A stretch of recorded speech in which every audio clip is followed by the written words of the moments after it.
ഇപ്പൊ നമ്മൾ ആസാമിലും ബംഗാളിലൊക്കെ ദാൽഹുദയുടെ തആവുനിന്റെ പദ്ധതി നടന്നുകൊണ്ടിരിക്കുക. ഒരു കുട്ടിക്ക് 500 രൂപയാണ്. വെറും 500 രൂപ ഒരു കുട്ടിക്ക് ഒരു കൊല്ലത്തേക്കുള്ള ചെലവ്. ഒരു ഗ്രാമം മൊത്തം ദത്തെടുക്കണമെങ്കിൽ 50,000 രൂപയാണ്. ഒരു മക്തബ്, ഒരു മദ്രസ ഒന്നാകെ ഏറ്റെടുക്കണമെങ്കിൽ 20,000 രൂപയാണ്. ചെയ്യാൻ പറ്റുന്ന ചെയ്യാം. അത്ര നമ്മളെ കൊണ്ടാവട്ടെ. 500 രൂപയ്ക്ക് ഒരു കുട്ടിയുടെ ചെലവ് ഒരു കൊല്ലത്തേക്ക് നമ്മുടെ നാട്ടിൽ കിട്ടുമോ? കിട്ടൂല. ഇപ്പൊ ചെലവ് കുറവാ. ഇനി കഴിഞ്ഞാൽ കുറച്ച് കഴിഞ്ഞാൽ ഇപ്പൊ ചെലവ് കൂടും.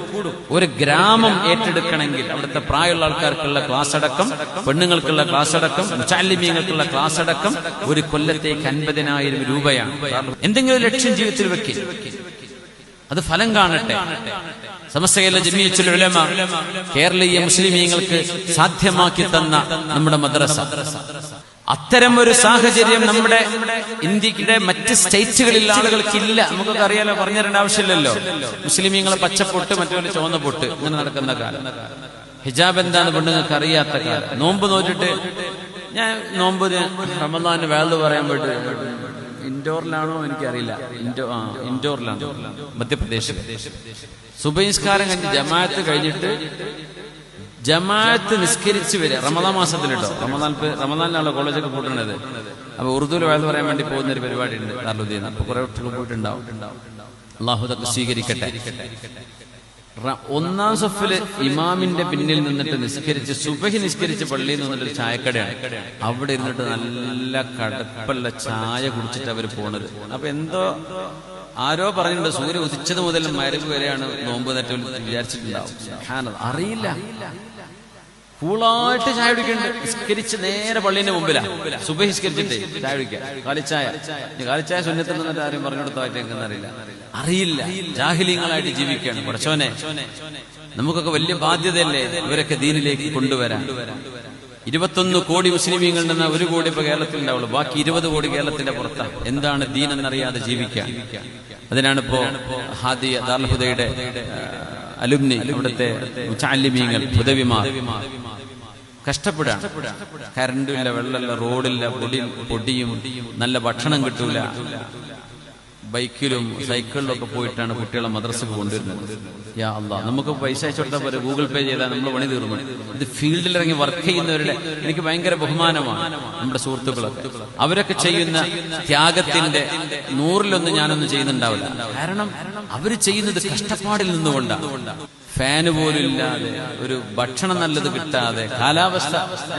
ആസാമിൽ പോയിരുന്നു ഞങ്ങളെന്ന് പോയി. നല്ല മഴയാ, മഴ പെയ്തിട്ട് ചൂട്. മഴ എങ്ങനെ പെയ്യണം, എനിക്കൊന്നും ഉറങ്ങാൻ പറ്റിയിട്ടില്ല. 2 ഫാനൊക്കെ അപ്പുറപ്പുറം വെച്ചിട്ടാണ് കിടന്നത്. ജനലൊക്കെ തുറന്നിട്ട് നമ്മുടെ ക്ലാസ് റൂമിൽ. പക്ഷേ എനിക്ക് ഉറങ്ങാൻ പറ്റിയില്ല. ചൂട് അത്ര, അങ്ങനത്തെ ഒരു റിജിഡ് കാലാവസ്ഥയാണ്. ഇതിലൊക്കെ നമ്മുടെ മുച്ചാലിമി, നമ്മുടെ ഉസ്താദുമാർ, ഹുദവി ഉസ്താദുമാർ, അള്ളാഹുവിന്റെ ദീനിന് അവിടെയൊക്കെ സ്കോപ്പ് ഉണ്ട്. ഇൻഷാ അല്ലാഹ് കാര്യങ്ങൾ നടക്കും. ഹിജ്റ ചെയ്തുകൊണ്ട് അനുബിധങ്ങൾ ത്യാഗം ചെയ്തത് സ്വല്ലല്ലാഹു അലൈഹി വസല്ലം. അപ്പൊ ഒരു ലക്ഷ്യം വെക്കും ജീവിതത്തിൽ. ഒരു മക്തബ് അള്ളാഹുവിന് വേണ്ടി ഞാൻ ഏറ്റെടുക്കും. ഒരു മക്തബ്, ഒരു മദ്രസ 20,000 രൂപയാണ് ഒരു കൊല്ലത്തേക്ക്. അവിടുത്തെ കുട്ടികൾക്ക് പഠിക്കാനുള്ള അസാമി ഭാഷയിൽ, ബംഗ്ലാ ഭാഷയിൽ, ബിഹാരി ഭാഷയിൽ, മറാഠി ഭാഷയിൽ, പുറമെ ഉറുദുവിലും. അപ്പോ ഇതൊക്കെ ചെറിയ സംഗതിയല്ല. നമ്മളൊക്കെ എന്താ ചെയ്യണത്? നമുക്ക് അവരൊക്കെ ഒന്ന് കൈപിടിക്കാം, ഒന്ന് സഹായിക്കാം. ഇതാ ഞങ്ങൾ പിന്നിലുണ്ട് കേട്ടോ, നിങ്ങൾ പ്രവർത്തിച്ചോളൂ. 5 പൈസ കമ്മീഷൻ വാങ്ങിക്കാതെ പ്രവർത്തിക്കുന്നത്. തുച്ഛമായ ശമ്പളത്തിന് അവരൊക്കെ ഗൾഫിൽ വന്നാൽ നല്ല ജോലി കിട്ടും. നല്ല കഴിവുള്ള മക്കളല്ലേ. പക്ഷെ അവർ അള്ളാഹുവിന്റെ ദീനിന് വേണ്ടി അള്ളാഹു തസ്ഖീർ ചെയ്ത പോലെ പടച്ചവന്റെ വലിയൊരു ഹിക്മത്ത് അതിലുണ്ട്.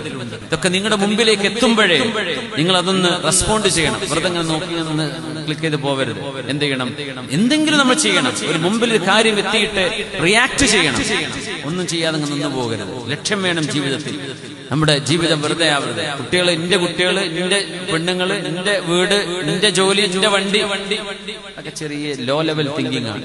എന്റെ അയൽവാസി, എന്റെ മഹല്ല്, എന്റെ നാട്, മുസ്ലിം ഉമ്മത്ത്, ഈ ലോകം, അങ്ങനെ ചിന്തിക്കാൻ കഴിയും. അതാണ് അള്ളാഹു തൗഫീഖ് ചെയ്ത ആളുകൾ അങ്ങനെ ചിന്തിക്കുക. ദൂരത്തേക്ക് ചിന്തിക്കണം, ചുറ്റുവട്ടങ്ങളിലേക്ക് ചിന്തിക്കണം.